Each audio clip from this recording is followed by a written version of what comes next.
একটা যুদ্ধ হাজার হাজার কিলোমিটার দূরে, কিন্তু তার প্রভাব এসে পড়ছে আপনার পেট্রোলের দামে, আপনার নিত্য প্রয়োজনীয় রান্নার গ্যাসে, বাজার অর্থনীতিতে, এমনকি চাকরিতেও।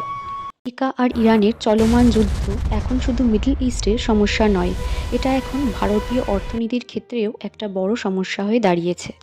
আমেরিকা আর ইরানের এই যুদ্ধে ভারত কিন্তু প্রত্যক্ষভাবে কোনোভাবেই জড়িত নয়, কিন্তু তাও পরোক্ষভাবে কিন্তু ভারতীয় অর্থনীতি অনেকটাই প্রভাবিত হচ্ছে এই যুদ্ধের কারণে। ভারত তার মোট তেলের 85 থেকে প্রায় 95% আমদানি করে। আমদানিকৃত তেলের সিংহভাগই কিন্তু আমদানি হয় হরমুজ প্রণালী মারফত। আর এই হরমুজ প্রণালী কিন্তু এখন খুবই গুরুত্বপূর্ণ হয়ে উঠেছে, কারণ ইরান এই প্রণালী ভারতসহ আরও কিছু দেশের জন্য আপাততভাবে কিন্তু স্থগিত করে দিয়েছে। এই প্রণালী দিয়ে কিন্তু জাহাজ চলাচল করতে দিচ্ছে না। যদিও বর্তমানে ইরান আশ্বস্ত করেছে ভারত এই প্রণালী দিয়ে কিন্তু আমদানি করতে পারবে, কিন্তু যুদ্ধের প্রারম্ভে এই প্রণালী দিয়ে আমদানি বন্ধ থাকায় অনেকটাই কিন্তু ভারতীয় অর্থনীতিতে এর প্রভাব পড়েছে। হরমুজ প্রণালী দিয়ে আমদানি স্থগিত রাখার কারণে ভারতে ঘটেছে পর্যাপ্ত তেল বা গ্যাসের ঘাটতি। আর এই অপ্রতুল আমদানির কারণেই হয়েছে সাময়িকভাবে তেল বা গ্যাসের দাম বৃদ্ধি। পর্যাপ্ত আমদানির কারণে পেট্রোল ডিজেলের দাম বাড়ছে, ট্রান্সপোর্টের খরচ বাড়ছে এবং ইনফ্লেশন বা জিনিসপত্রের দাম বৃদ্ধি পাওয়ার একটা আশঙ্কা থাকছে। তথ্য অনুযায়ী তেলের দাম ইতিমধ্যেই প্রায় $100 ছাড়িয়ে গেছে এবং ভবিষ্যতে তা আরও বাড়তে পারে। যুদ্ধের ফলে ভারতীয় অর্থনীতিতে সবথেকে বেশি কিন্তু প্রভাবিত হচ্ছে বা ক্ষতিগ্রস্ত হচ্ছে সাধারণ মানুষ। এলপিজি বা লিকুইড পেট্রোলিয়াম গ্যাসের দাম বাড়ছে। সরকার কিন্তু রান্নার ব্যবহৃত গ্যাস সিলিন্ডারের ক্ষেত্রে কিছু শর্তও বেঁধে দিয়েছে, যাতে জ্বালানি সংকট কিছুটা হ্রাস পেতে পারে। এছাড়াও নিত্য প্রয়োজনীয় কিছু জিনিসপত্রের দাম বা খাবারের দাম বৃদ্ধি পেতে পারে। ইএমআইয়ে কিন্তু চাপ বাড়তে পারে।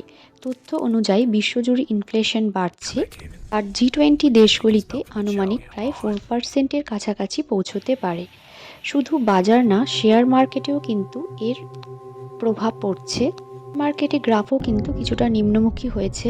বিদেশি বিনিয়োগকারীরা টাকা তুলে নিচ্ছে।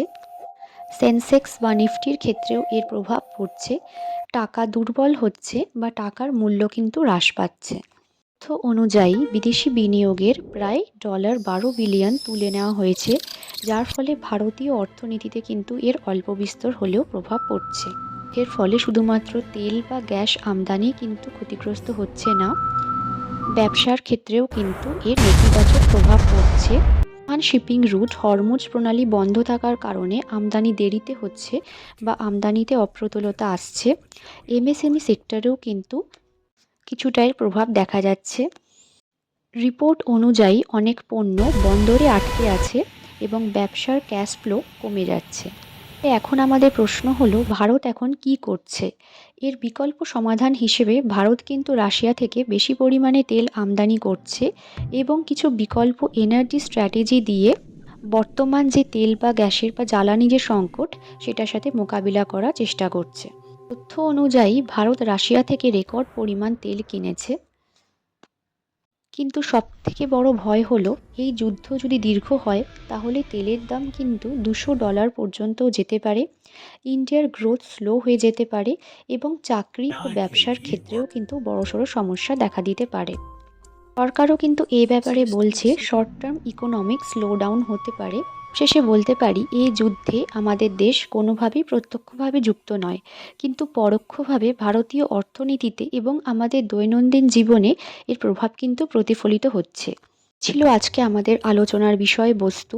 ভারতীয় অর্থনীতিতে এর কতটা প্রভাব পড়ছে, কী প্রভাব পড়ছে বা ভবিষ্যতে কী অর্থনীতিতে প্রভাব পড়তে পারে সে সম্পর্কে যতটা সম্ভব একটু আলোচনা করার চেষ্টা করেছি।